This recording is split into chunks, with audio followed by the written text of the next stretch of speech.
Mi nombre es Leticia y el día de hoy te voy a mostrar las partes básicas de un algoritmo para programar una red neuronal en general.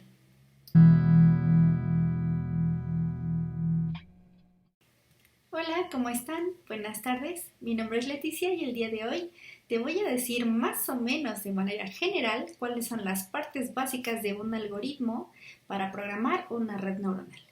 Las partes de las que se compone este algoritmo son, primero, tienes que inicializar todos los conjuntos de datos, llámese la matriz de mis datos, llámese el parámetro de aprendizaje, llámese los pesos, también el bias, que normalmente tiene un valor de 1. Los pesos, por lo regular, tienen valores aleatorios entre 0 y 1. El valor de alfa depende del qué tanto queremos que la red neuronal aprenda. Si queremos que aprenda mucho, le ponemos un punto 9. Si queremos que aprenda lento o despacio, le ponemos un punto 2 o un punto 3. Es decir, va de 0 a 1, lo mismo que los pesos. También es importante mencionar que debemos de definir la topología de la red neuronal, es decir, cuántas capas vamos a utilizar, cuántos nodos vamos a tener en la capa de entrada, cuántos en la capa oculta y cuántos en la capa de salida. También es importante hacer la inicialización de nuestro bias. Como había mencionado, normalmente usamos un parámetro en casi todos los algoritmos que se llama bias. El bias o sesgo es un dato que se coloca por lo regular en número 1, que es el que nos permite hacer una retroalimentación de tal manera que la red neuronal pueda aprender de una manera un poco más ágil.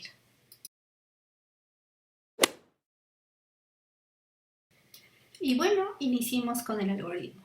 La primera parte del algoritmo consiste en inicializar todos nuestros pesos, inicializar nuestras entradas de datos.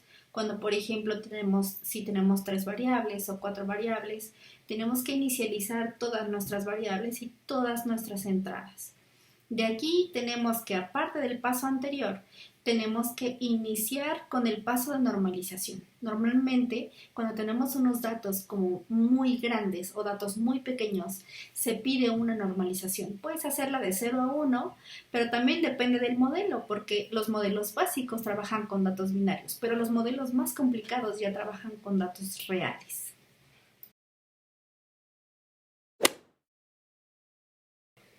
El paso número 2 consiste en todos los productos que se hacen para activar la capa oculta. Cada una de las neuronas necesita una suma pesada. Esto quiere decir que necesitas hacer un producto cruz entre todas tus entradas y todos los valores de los pesos que corresponden a la capa oculta.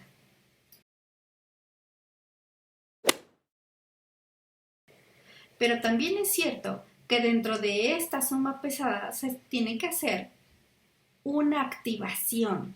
Es a lo que dentro de las redes neuronales se le llama función de activación. Existen muchos tipos y por lo regular se utiliza una binaria, una lineal, puede ser triangular, puede ser exponencial o puede ser sigmoide. Incluso las hay bipolar.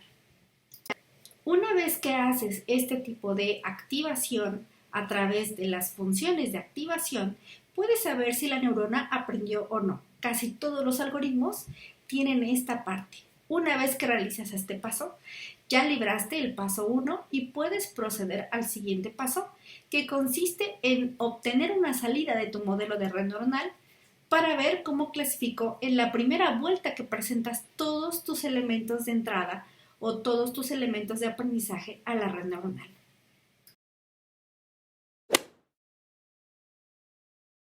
Y entonces nos pasamos al paso 4, donde ya tenemos todas las salidas de la red neuronal. Estas salidas nos van a indicar en dónde se están acomodando o en qué cajoncitos están quedando todos los elementos que nosotros damos como entrada.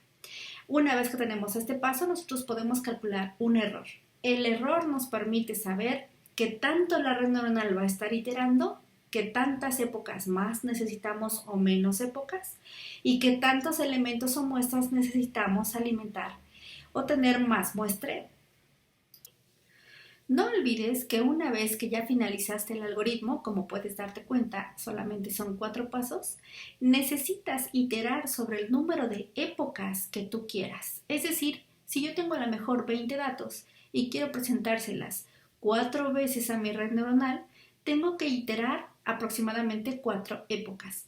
Pero si quiero presentarles esos 20 datos por más veces, entonces el número de épocas es lo que se debe de modificar.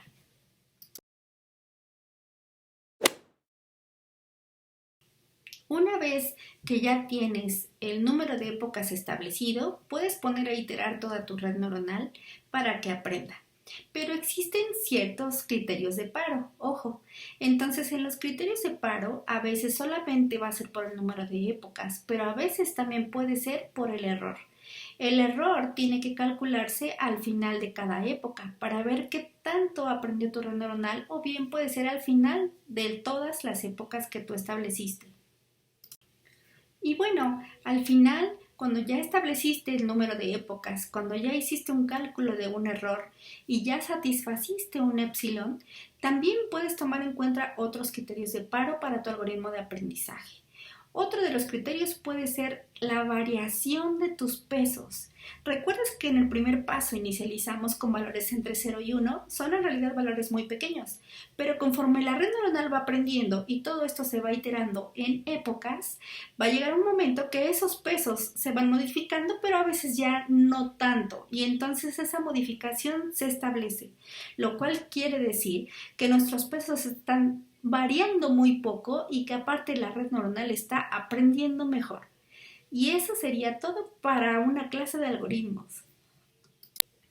Y bueno, recapitulemos. El primer paso es inicializar, o el paso 0 es inicializar todas tus variables, todos tus arreglos, obviamente tus constantes del algoritmo, como son las constantes de aprendizaje, y tus entradas. El segundo paso consiste en inicializar tus patrones, las variables que vayas a utilizar, y después de ahí tienes que normalizar. El tercer paso, en todo caso, sería las activaciones. Tienes que hacer una activación de cada una de las neuronas ocultas a través de una suma pesada. El cuarto paso consiste en que ya que calculaste las sumas pesadas, pero también las activaciones, tienes que elegir una función de activación que se adecue a lo que tú deseas o a tu algoritmo. Hay unas muy sencillas, puedes elegir la binaria, que es la más sencilla cuando se trata de datos binarios, pero existen muchas y tú puedes seleccionar o probar con cualquiera de ellas. Finalmente, tenemos un paso donde hay que calcular las salidas. En esas salidas necesitas también hacer una activación, pero finalmente te das cuenta cómo aprende la red neuronal. Una vez que has obtenido lo que te interesa del aprendizaje, entonces puedes definir ciertos criterios de paro. Es decir, puedes iterar varias veces sobre todos los pasos y a eso se le llama número de épocas. O puedes calcular lo que estás obteniendo a la salida con lo que realmente deseas, y eso se llama cálculo del error. Puedes hacer una resta y ya está. Pero también puedes hacer algo que se llama la variación de los pesos, y es que cuando nosotros inicializamos pesos al final, nosotros podemos darnos cuenta si los pesos van variando mucho. Si esta variación se da de manera muy brusca, bueno, pues entonces puedes definir que todavía la red neuronal no ha aprendido. Es importante que dentro del paso de actualización, en cuanto nosotros hacemos sumas pesadas, también tenemos que revisar la actualización de los pesos, puesto que si la red neuronal no aprendió bien, entonces al final podemos hacer una actualización. Una vez que estamos presentando todos los patrones o una vez que presentas uno por uno de los patrones para que la red neuronal aprenda mucho más rápido y los pesos se actualicen al vuelo, es decir, conforme va aprendiendo. Eso sería todo. Mi nombre es Leticia y espero que hayas aprendido las partes básicas para programar un algoritmo de una red neuronal. Hasta pronto. En nuestro próximo video hablaremos de un algoritmo ya formalmente, como es el algoritmo del perceptrón, que es uno de los más sencillos de redes neuronales y de los primeros que se crearon. Podemos entonces dar ciertos datos, ciertos pasos más formales, pero este video, la idea era que tú entendieras ¿Cómo se puede trabajar con una red neuronal de manera genérica, sin importar qué algoritmo sea, sin importar la arquitectura y sin importar el número de muestras que tú tengas en tu experimento? Todos los algoritmos se rigen bajo esta estructura, pero vamos a ver estructuras más específicas en los siguientes videos, como lo son el perceptrón, los teoría de resonancia adaptiva. También podemos ver teoría de resonancia adaptiva 2, el backpropagation, el Adaline y muchos otros. Hasta luego.